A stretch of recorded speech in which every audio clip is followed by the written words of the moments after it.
భైంసా అంటే ఎప్పుడు హిందూ ముస్లిం అది భాయ్, హిందూ ముస్లిం భాయ్ భాయ్ అనుకుంటా నినాదాలతో మాత్రం భైంసా మొత్తం తారుమారైపోయింది. హిందూ ముస్లింలు ఒక్కటయ్యారు. అది ఎందుకు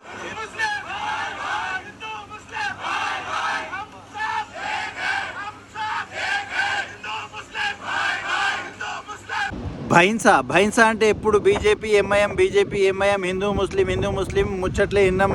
ఈరోజు మాత్రం అది కాలేదు. ఎందుకంటే అక్కడ ఇద్దరు చైర్మన్ వైస్ చైర్మన్ కూడా బీజేపీ పార్టీకి సంబంధించిన వాళ్ళు కాదు, ఎంఐఎం పార్టీకి సంబంధించిన వాళ్ళు కాదు.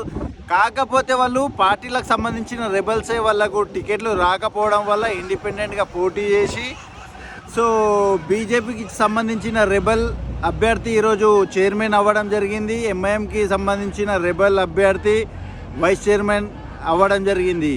దీని మూలంగా హిందూ ముస్లిం భాయ్ భాయ్ యావత్ తెలంగాణలో జరిగిన రిజల్ట్లో అన్నిటికంటే బెస్ట్. ఎలక్షన్లు హిందూ ముస్లింలని విడగొడతారు, అదే ఎలక్షన్లు హిందూ ముస్లింలని ఏకం చేస్తారు. సో మనము రాజకీయ నాయకులు చెప్పే మాటలలో పడి హిందూ ముస్లింలని ఎప్పుడు ఇది కావద్దు. సో ఈరోజు జరిగిన ముచ్చట మాత్రం భైంసాల అసలు హైలైట్ హిస్టరీ అనొచ్చు.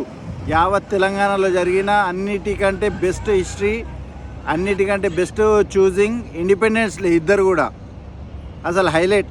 భైంసా వాళ్ళు నిరూపించారు. నా బీజేపీకు మొత్తం ఇవ్వలేరు సీట్లు, ఎంఐఎంకి ఇవ్వలేరు.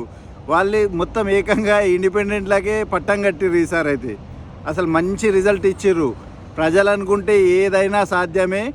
భైంసా ఎలక్షన్లే, భైంసా మున్సిపల్ చైర్మన్ వైస్ చైర్మన్లే దీనికి ఉదాహరణ.